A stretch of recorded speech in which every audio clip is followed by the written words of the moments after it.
My son-in-law stood at the head of my own dining room table on Christmas Eve and told my daughter, loudly enough for everyone to hear, that it was probably time I thought about selling the house because, honestly, a woman my age living alone in a place this size was just being stubborn.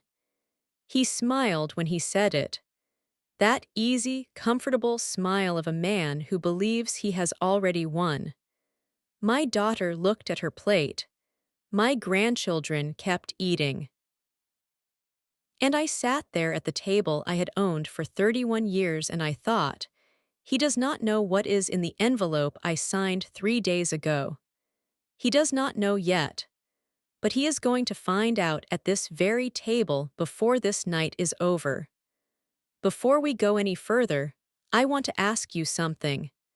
Have you ever sat in a room with someone who was counting your money before you were gone, smiling at you while doing it, and expecting you to be too old or too tired or too polite to notice? Stay with Emma's story, because this one is about a woman who noticed everything and said nothing until the exact right moment. Tell me in the comments, would you have waited as long as she did? Or would you have shown your hand much sooner? My name is Emma, and I am 71 years old, and I am going to tell you the story of how I almost let a charming man with a good handshake dismantle everything I spent my life building, and how I stopped him without raising my voice once. I want to start by telling you who I am, because the kind of person I am is exactly why this story worked on me for as long as it did. I am not a naive woman. I raised 2 children on my own after my husband Raymond passed when I was 44.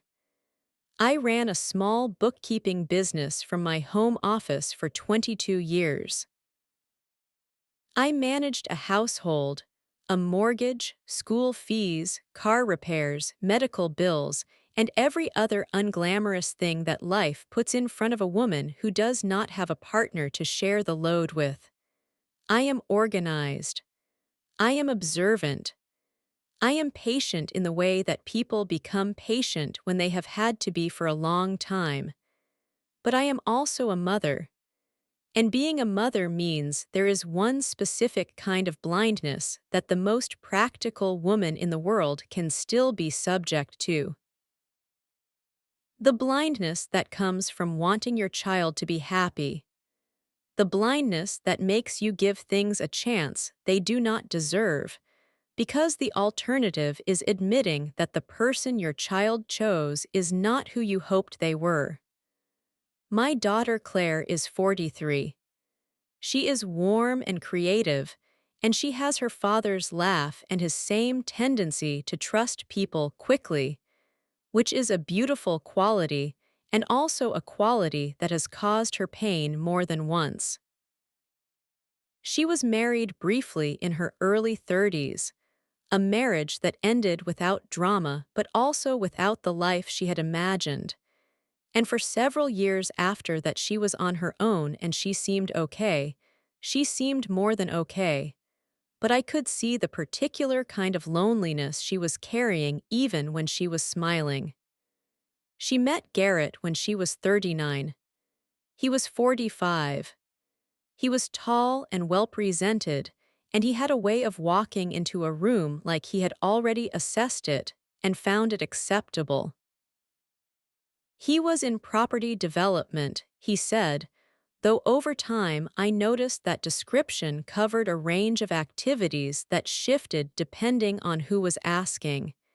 He had been married once before and had no children, which he mentioned in a way that suggested he considered it a clean record rather than a gap.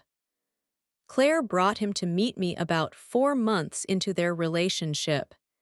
He was very good at the first meeting. He asked about Raymond. He asked about my bookkeeping business.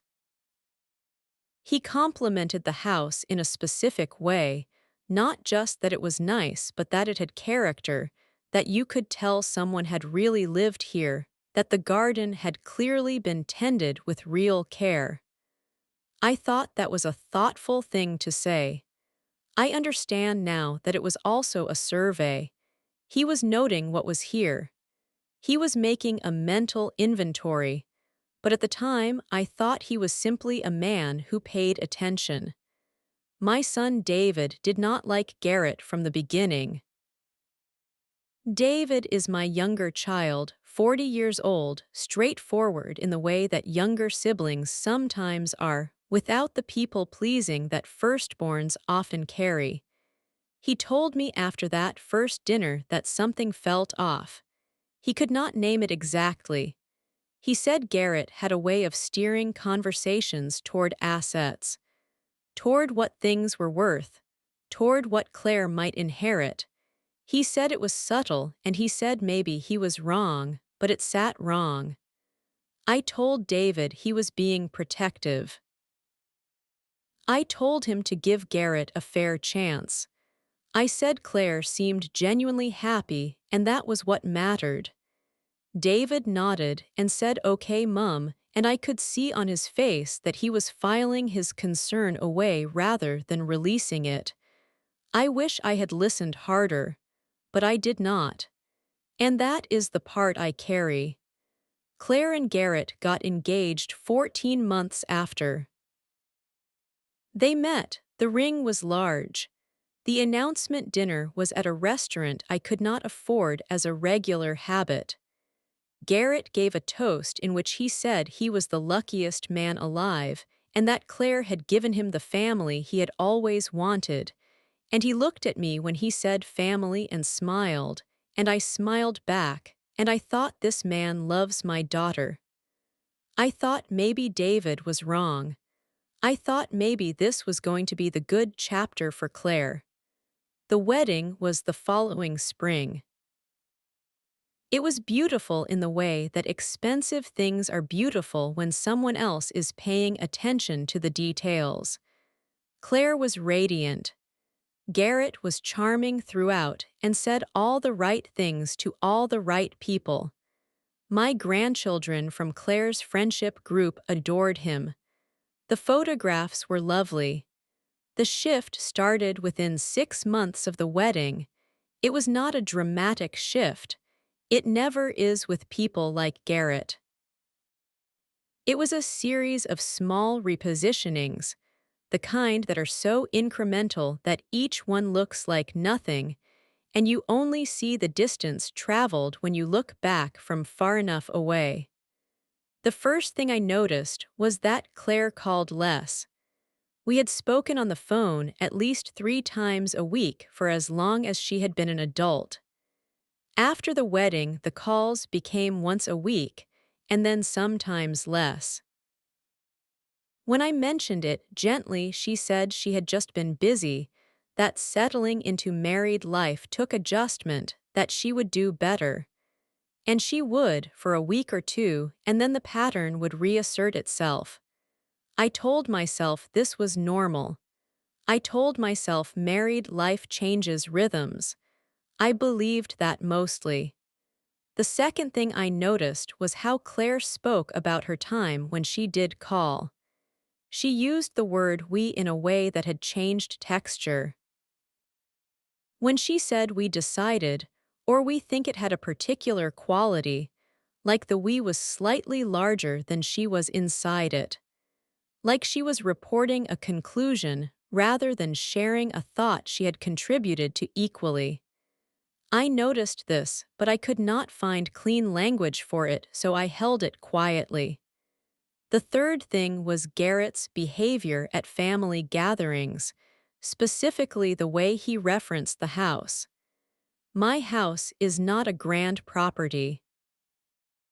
It is a 4-bedroom detached house in a good neighborhood that Raymond and I bought 35 years ago when the prices were different.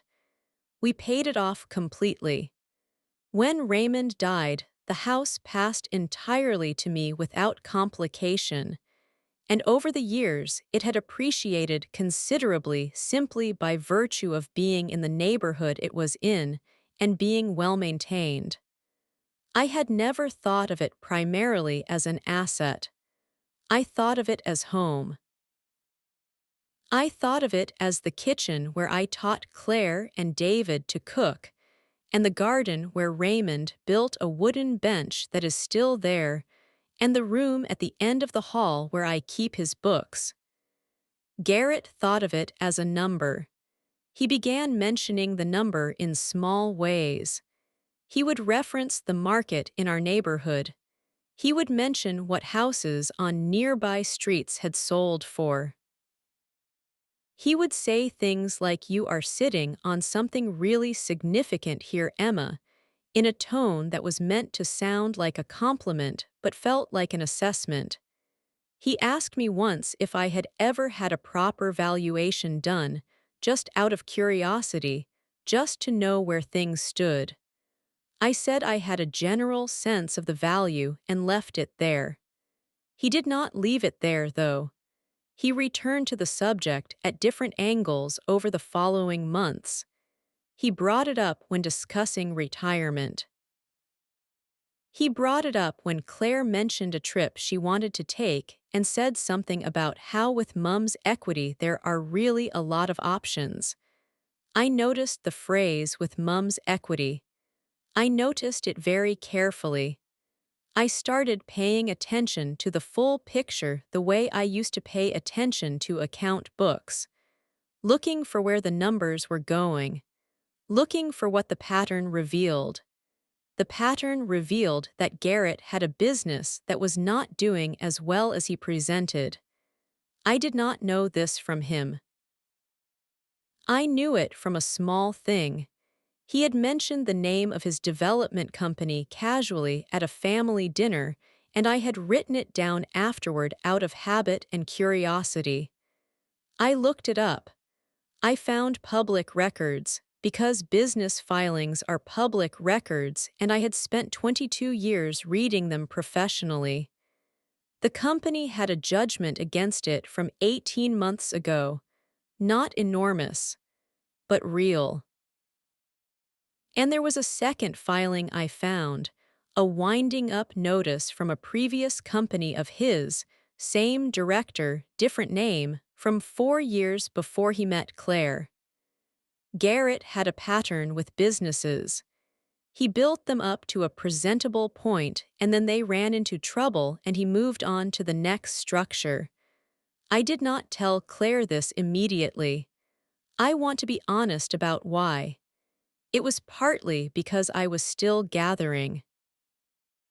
It was partly because I had watched Claire's face when she talked about Garrett, and that leading with a business record printout was not going to land the way I needed it to land. And it was partly, I will admit, because I was afraid. Afraid of being the difficult mother-in-law. Afraid of being the woman who could not let her daughter be happy. I had seen that story play out for other women, and I did not want to be that character. So I watched. And I documented. And I kept the printouts in a folder in my filing cabinet between 2 old tax returns where no one would think to look. The Christmas gathering 2 years into the marriage was the first time Garrett was openly unkind to me. He had always been smooth before that. His edge had always been wrapped in pleasantness. But that evening there had been wine and there had been a conversation about a development deal he had been pursuing that had apparently fallen through, and he was quieter than usual and less careful with his packaging. When the conversation turned to the new year and plans, he said it. He said the thing about the house. That a woman my age living alone in a place this size was just being stubborn. That it was probably time to think about selling. He said it at my table. In my home. In front of my daughter and my grandchildren and 2 of Claire's friends who had joined us. Claire looked at her plate. I looked at Garrett. I said with complete calm that I appreciated his thoughts and that I had some thoughts of my own that I was looking forward to sharing soon. He smiled at that. He thought it was a deflection. He thought I was being polite. He thought he had planted a seed, and that in time, with enough pressure, the seed would grow into something useful for him. He did not know about the envelope. Let me tell you about the envelope. 3 days before that Christmas dinner, I had met with my solicitor, a woman named Helen who had handled my affairs for 15 years and who has a very precise mind and a very calm delivery of complicated news. I had been in conversation with Helen for several months, since around the time I had found the business records. Since around the time I had started watching the pattern clearly enough to understand its direction.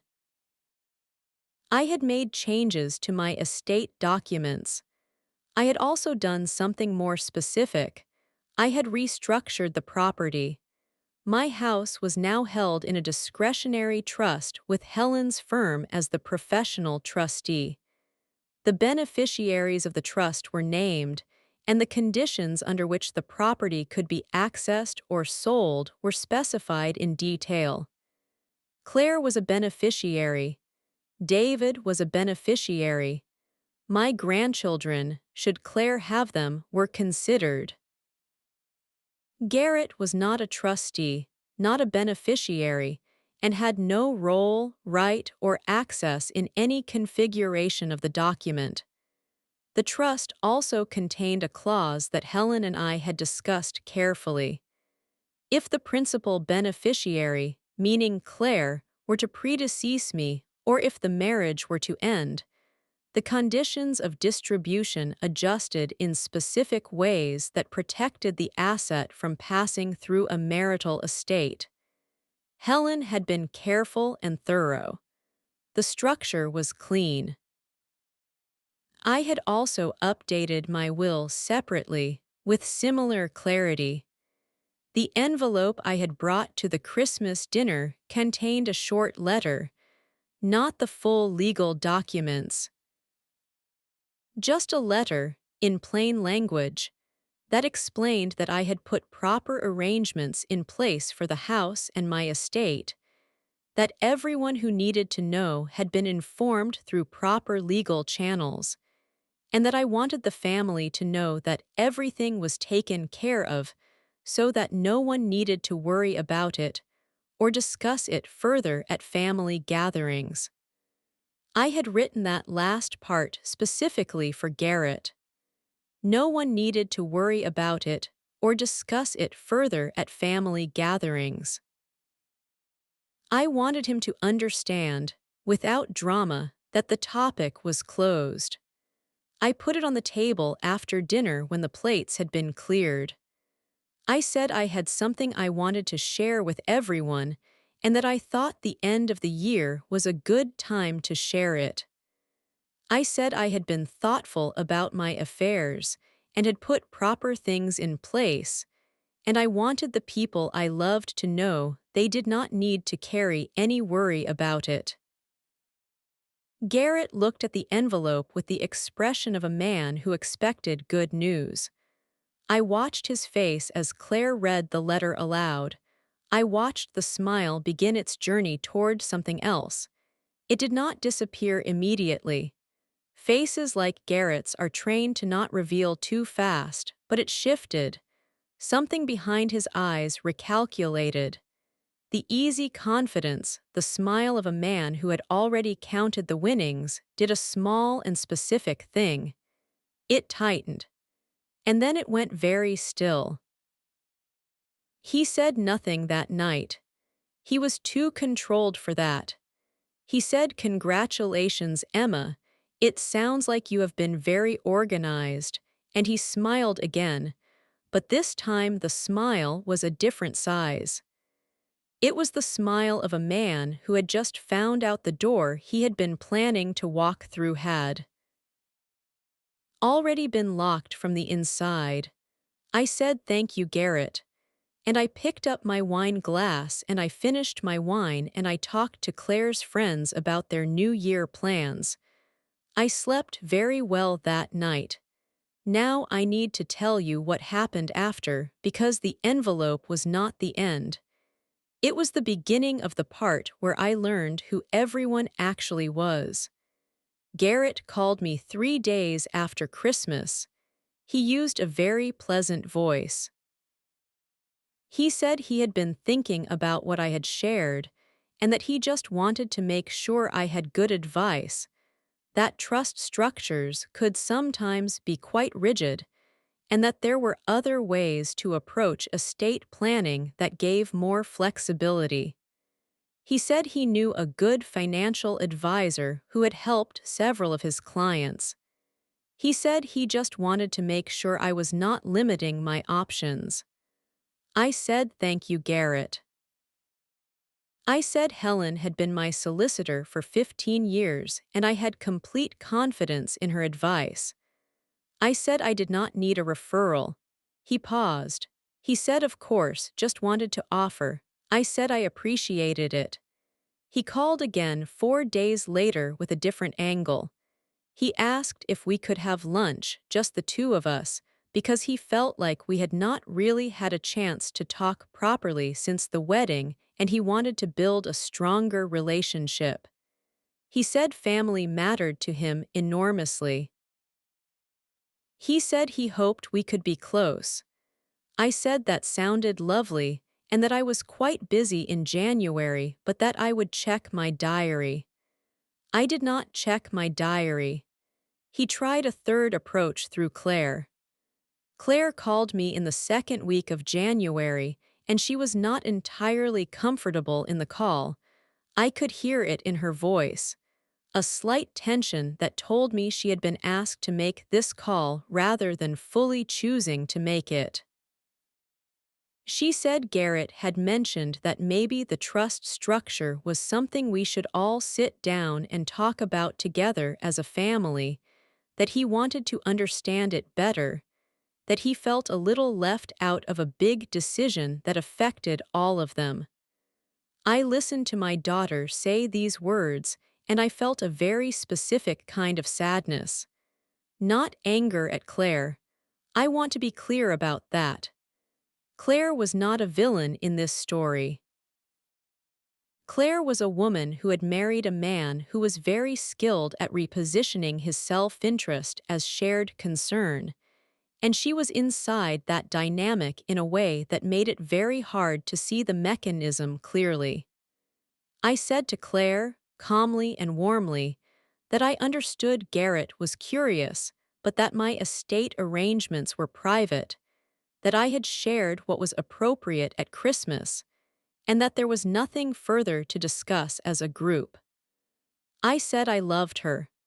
I said I wanted her to be happy. I said those two things were both completely true and that she should not feel caught between them.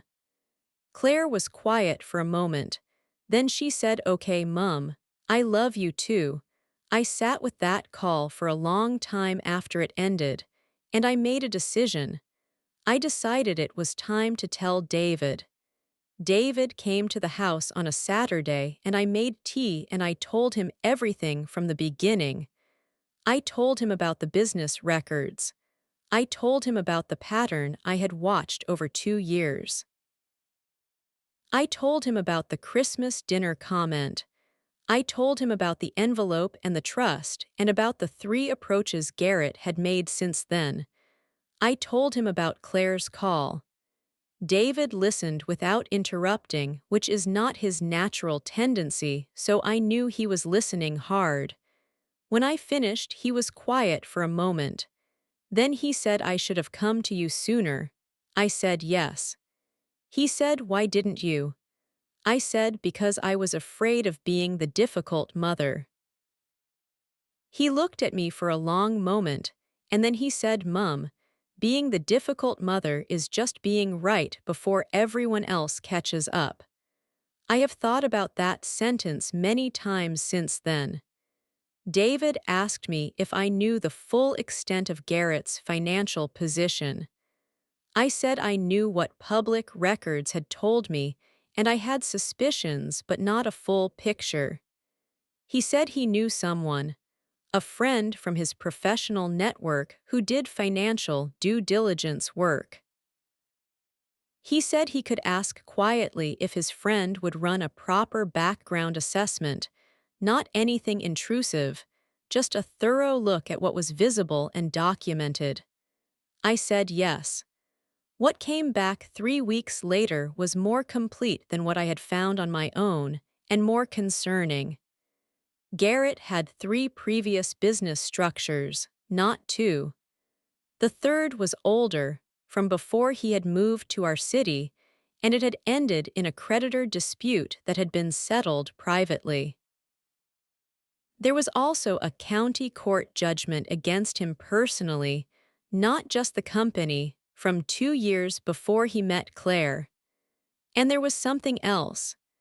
A property transaction from 4 years ago in which Garrett had been listed as a joint owner with a former partner, a woman named Susan, and in which the property had been sold and the proceeds had been split. The split, according to the title, documents had been unequal. The property had been in Susan's name originally, and Garrett had been added to the title during the relationship and had received 40% of the sale proceeds upon their separation. He had done this before, not identically, but the shape of it was recognizable. A relationship, a woman with an asset, a process of getting closer to the asset, a structure that gave him a position when the relationship ended. I sat with that information for several days. I am going to be honest and say that sitting with it was painful in a way that was less about Garrett and more about what it meant for Claire. It meant that Claire had not been found by a man who loved her and happened to also appreciate the stability she offered. It meant that the love and the stability had not been fully separable in his calculation from the beginning. It meant my daughter had been, at least partly, a strategy. I did not want that to be true, but it was in the documents. I asked David what he thought I should do. He said he thought Claire needed to know, but that how and when and from whom mattered enormously. He said if it came from him, she might hear it as a brother being overprotective. He said if it came from me alone, she might hear it as a mother who had never fully accepted Garrett. He said we needed to think carefully. We thought carefully. We decided that the first step was not a confrontation. The first step was a conversation with Claire that opened a door without forcing her through it. We would share what we had found, factually, without drama, and we would let Claire respond in her own time in her own way. We would not demand an immediate reaction. We would not tell her what to do. We would just put the truth on the table and let her see it. Claire came to Sunday lunch 4 weeks later, without Garrett, which was not unusual, and after lunch when David was still at the table I said I had some things I wanted to share with her and that I wanted her to hear them with an open mind, and know that the only reason I was sharing them was because I loved her. I put the folder on the table. I had printed everything cleanly: the business records, the judgment, the property transaction with Susan and the title history. I had also printed a brief summary that I had written myself, just the facts in plain language, with dates and sources listed clearly at the bottom of each page. Claire looked at the folder for a long moment before she opened it. She went through it page by page. David and I were quiet. There is a particular quality to silence when someone is reading something that is changing them. It has a weight. You can feel the shift happening, and you know that whatever they say when they close the folder will come from a different version of them than the one who opened it. Claire closed the folder. She looked at the table. She did not speak for almost 2 full minutes. I did not fill the silence. Then she said I knew something was wrong. She said she had known for about 6 months, but had not known what to do with the knowing. She said Garrett had a way of making her feel like her instincts were wrong, like she was reading things incorrectly, like her worry was a personal flaw rather than a reasonable response to real information. She said she had started to believe him about that, or at least she had stopped trusting herself as much as she used to. I reached across the table and I held her hand. I did not say I told you so. I did not say I knew it from the beginning. Those things would have been about me, and this moment was about her. I said I am here. I said whatever you decide to do, I am here. David said the same. Claire took the folder home. She did not tell Garrett she had it. She called me the following evening and asked for Helen's number. I gave it to her without comment.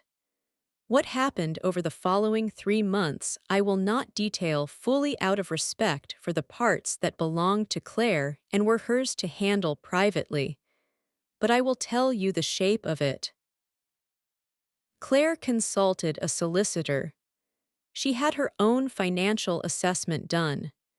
She made decisions about her marriage with clear eyes and full information, and she did not make them in a panic or in anger, but in the steady way that she has always had when she is truly herself, rather than the version of herself that Garrett had been slowly editing down. Garrett contested the separation with the confidence of a man who believed the house was still in play. He had, it became clear through the legal process, assumed that whatever estate arrangements I had made could be adjusted under family pressure or legal challenge. He had assumed that the trust structure was a temporary defensive move that could be worked around. He had essentially banked on being able to get access to the asset eventually. His solicitor sent a letter requesting information about the trust structure. Helen responded with the full documentation. The structure was clean and complete and had been in place before any dispute arose, and had been established for entirely legitimate estate planning reasons. There was nothing to challenge. The house was not part of any marital calculation because it had never been within reach of one. I was told by Helen that Garrett's solicitor had requested a second meeting after reviewing the documentation. I was told the tone of that meeting was different from the first. The separation concluded 6 months after Claire had opened the folder at my kitchen table. It was not without pain. Claire grieved, not for the man she had discovered Garrett to be, but for the man she had believed he was, which is a real and specific grief and should not be minimized. I sat with her through it as often as she needed. David came when he could. We did not rush her. We did not tell her she should feel fine faster than she felt fine. Garrett's final position in the settlement was much narrower than he had planned. The property transaction with Susan had provided Claire's solicitor with useful context for how Garrett operated. The financial documents had provided further context. The settlement reflected a 4-year marriage between two working adults with no children and no shared major assets, which is what it actually was once the house was correctly understood as not being in the picture. He had spent 4 years positioning himself for something that was never going to be there. I want to tell you about the phone call I received from Garrett 3 weeks after the settlement was final. He called from a number I did not recognize. When I answered, and he said Emma in that warm, practiced voice, I knew who it was immediately. He said he just wanted to call and clear the air. He said he hoped there were no hard feelings. He said he had cared about Claire genuinely and he hoped she was doing okay. He said he hoped I was doing okay. He said family was complicated sometimes. I let him finish. Then I said, Garrett, I hope you find what you are looking for. And I said goodbye. And I ended the call.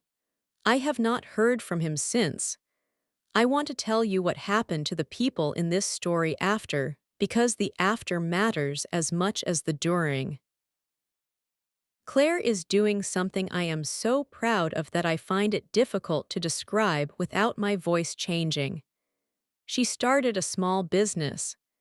She had always wanted to do this, always had the idea and the skill and the drive, and for 4 years she had been managing herself smaller than she was, fitting her ambition inside the shape Garrett had found acceptable for a wife who he was using as cover and connection and eventual asset. In the 18 months since the separation, she has built something real. She calls me 3 times a week again. Her laugh sounds like her father's again, which it had stopped doing for a while, and I had not said anything because I did not know how to name it. David was right about Garrett from the first dinner. I told him that directly. He said he did not enjoy being right. I said I know. I said thank you for staying quiet long enough for Claire to find her own way to the truth instead of feeling cornered into defending Garrett against us. He said that was all you, Mum. I said no, it was both of us. Helen has become something closer to a friend than a solicitor over the course of all this. She told me once, after everything had settled, that of all the estate and trust situations she had managed, mine had been one of the quietest and one of the most effective. She said most people either react too fast or too slow. She said I had been patient without being passive. I thought about that word. Passive. I had been afraid of being that word for most of this story, afraid that my patience was a form of weakness, afraid that my unwillingness to confront was cowardice dressed up as restraint. What I understand now is that patience is only weakness when it is in service of someone else's comfort. When it is in service of your own strategy, it is something entirely different. I still live in the house. Raymond's bench is still in the garden. I had it sanded and re-oiled last spring, and it looks better than it has in years. I plant things every season. I have a reading chair in the room at the end of the hall where his books still are, and I sit there in the evenings sometimes, and I feel the shape of a life that was built with real work and real love and real intention, and I think about how close I came to letting someone dismantle it, not through force, but through patience of his own, through the slow and practiced patience of a man who had done this before and knew how to wait. He waited, too. He waited 4 years. He was just waiting for the wrong thing. He was waiting for me to be too old to notice. He was waiting for sentiment to override strategy. He was waiting for the moment when a woman in her 70s would be tired enough, or lonely enough, or guilty enough about her daughter's happiness to let the walls do. But I had spent 22 years reading account books. I knew what a pattern looked like. I knew what a number moving in the wrong direction looked like. And I knew that the most important document is always the one you file before the trouble starts, not after. The envelope I placed on my table at Christmas was not a dramatic gesture. It was not a performance. It was just the truth, delivered at the right time, in the right room, to the right audience. It was a door I had locked from the inside and then described out loud so everyone could hear the click. Garrett heard the click. That smile, that easy, comfortable smile, went still for just a moment. And in that moment, I knew that everything I had done had been exactly right. There is something I want to say to any woman who is watching this and recognizing something in it. Something about being a mother who sees something wrong and stays quiet too long because she is afraid of being the difficult one. Something about being a woman who has built something real and spent years making herself small around someone who was measuring her. Something about being patient in a way that people call passive, but that is actually a very particular kind of watching. You are not imagining it. You have not been imagining it. The feeling you keep excusing away is not a personality flaw. It is information. It is your account book telling you where the numbers are going. And the most powerful thing you can do is not to scream about it, but to file the right document before the trouble starts. You already have more than you think you have. You have built more than you know. The people who are counting on your silence and your sentimentality and your desire to keep the peace are counting on something you do not have to give them. And when the moment comes, and it will come, you do not need to raise your voice. You just need to put the envelope on the table and let them read it.